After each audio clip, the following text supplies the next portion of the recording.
Hey class, I thought I would talk to you guys about what to expect on Wednesday for the checkoff. So here's what we're gonna do. So I've got new signs up. So you're gonna come and you're gonna get your patient from the waiting room, okay? Jill Smith, are you, okay? And I've got Jill with me and I'm gonna come over here to the triage room, which means I'm gonna check her weight. I'm not going to check height, and I took that off of the list. So I'm going to check her weight, okay? And we're going to check in pounds, okay? So she's weighing, she weighs 162 today, okay? So I've checked her weight. All right, then I'm going to walk her over and either put her in exam room 1 or exam room 2, okay? So once I put them in the room, they're going to have their own chair over here at the side, or we could have them sit on the bed, okay? But then I'm going to start with the temperature. Remember that I need to ask them, have you had anything to eat or drink, or have you had anything to smoke in the last 30 minutes? And if they say no, okay, well, I'm going to take an oral thermometer and I'm going to put that under your tongue. I'm going to hold this, but let's get your temperature here, okay? Then I'm going to go straight from that and I'm going to assess the patient's pulse. Okay, so checking their pulse, okay, for 30 seconds. And then I'm going to immediately move to, even while I'm holding their hand, I'm going to go to watching the respirations. Okay, so patient's pulse was 60 and the respirations were 16. Now I'm going to chart that, and then I'm going to go ahead and I'm going to get the patient's blood pressure, okay? And I'm going to pump it up until I don't feel the pulse. I'm going to loosen it until I feel the pulse return, and I'm going to go 30 above that. That's going to tell me where to expect my systolic blood pressure. All right, I'm going to wait 30 seconds, and I'm going to pump that cuff back up, and I'm going to listen for their blood pressure, okay? So then I've got a chart, and I want to look in my laptop, so make sure you bring your laptop.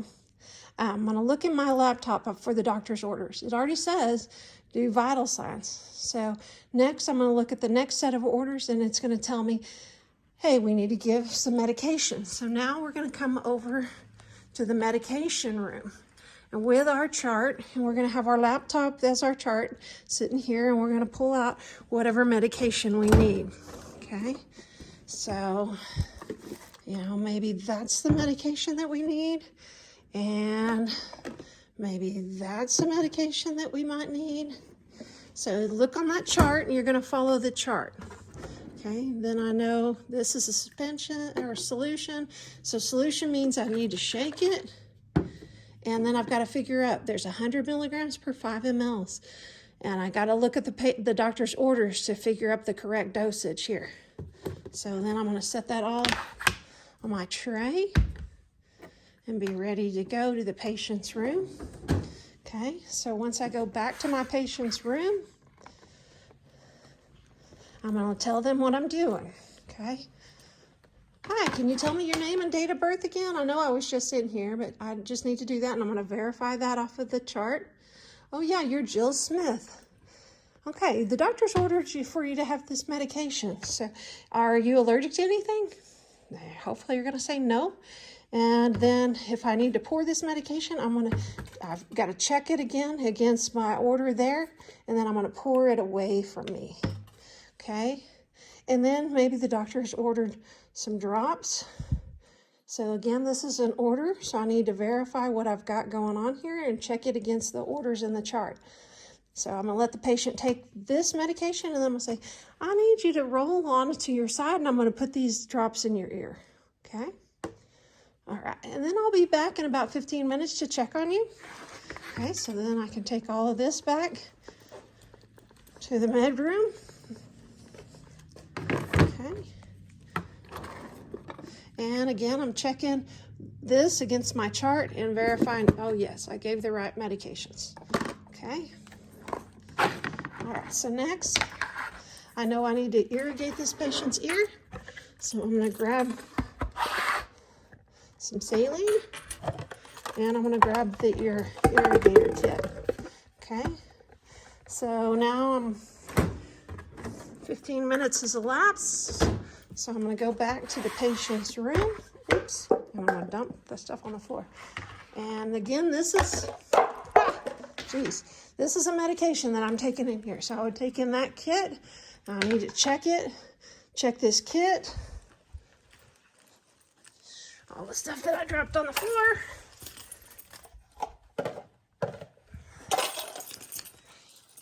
Okay, so I need to check this against my order.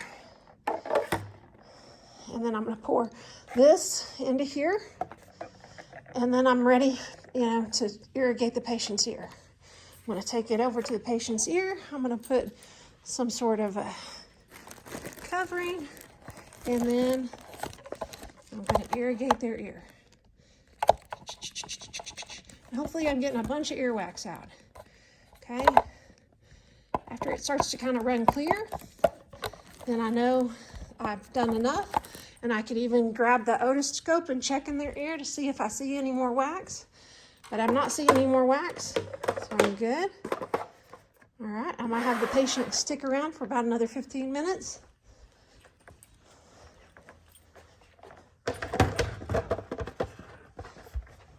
And then I'll come back to check on them. Okay, Jill Smith, how you feeling? Are you feeling okay? All right, I think if you're feeling okay, let's get you up and let you go home. All right, so I'm gonna walk them out to the waiting room, and then I'm gonna go chart in my chart. So I'm gonna do my medications in my MAR. I'm gonna write my notes under the clinical notes. I'm gonna also note the physician orders and make sure that I've completed everything. All right, hopefully this makes sense. See you on Wednesday.